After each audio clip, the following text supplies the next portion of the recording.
Welcome back. I'm Carissa, and this is Carissa's Confirming Corner. And today we're going to talk about, where does your heart lie? You know, the Bible tells us that where our treasure is, our heart will be also. We want God to bless us with all these different things, but we never check where our heart lies. Yes, He loves us. Yes, He's very merciful and gracious and desires to give us our wants, but we have to make sure they line up to His will. You know, God said that David was a man after his own heart. Now, that doesn't mean that David never made mistakes. David made quite a few mistakes, but his heart lined up with God. He desired what God desired, and he was willing to do what God wanted. That's what God desires, our heart. That's more so than what we say, even more so than what we do. He desires our hearts. We have to make sure our heart lines up with God's. You know, we want to build foundations on material things or even on people. But how strong would that be? When that building gets but to be so high, eventually it will fall if it doesn't have a sturdy foundation. Everything we build in life must be built on God. God dropped in my spirit a quantum love. Now, I was pondering for a while, what does that mean? And it came to me, it's a supernatural love. It's something that can't be compared to anything here on earth. We look for a quantum love in people, in things, and then wonder why we're disappointed. It's because we putting our heart on the wrong things. Only God could give us that supernatural love.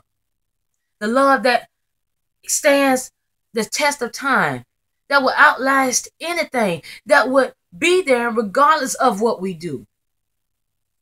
Only God can give us that kind of love. We must build ourselves in Him and desire what He desires for us. You know, David is quoted as saying in Psalms 27:4, there's only one thing I desire from the Lord, and that will I seek after, and that's to dwell in the house of the Lord and to inquire in His temple. How many of you can say that? How many can we say? How many of us can say that we just desire to inquire in God's temple, to go to heaven? That's the only thing we desire. We desire to be married. We desire to have a house. We desire to have kids. We desire to have cars. We desire all these things, but what is the main desire? Can you truthfully say your main desire is to go to heaven? If that was so, our actions would be different. Our thoughts would be different. We would talk different. We won't easily get swayed about the actions of other people, or about not getting the things that we desire, because we know that our ultimate desire is to get to heaven. And once we make that ultimate desire, nothing else would matter, because we would desire what God desires. Our will becomes God's will. Once we put things in that perspective, everything else wouldn't matter. We'll notice that once we're doing God's business, He's taking care of our business. That is no longer our concern. He already knows our wants, our needs. He's already answered them. His desire is for us to do His will. All these gifts, these talents, our thoughts, our minds, even our bodies are to be used for His purpose, not for our own. Anything that we get that we want is beneficial. They're just extras. But our ultimate purpose is to serve Him, and our ultimate desire is to love Him. We must remember this. I challenge you to do a self-check. Decide what your desires are, where they lie. Go even further and say, what are the root of those desires? Is God at the root of those desires?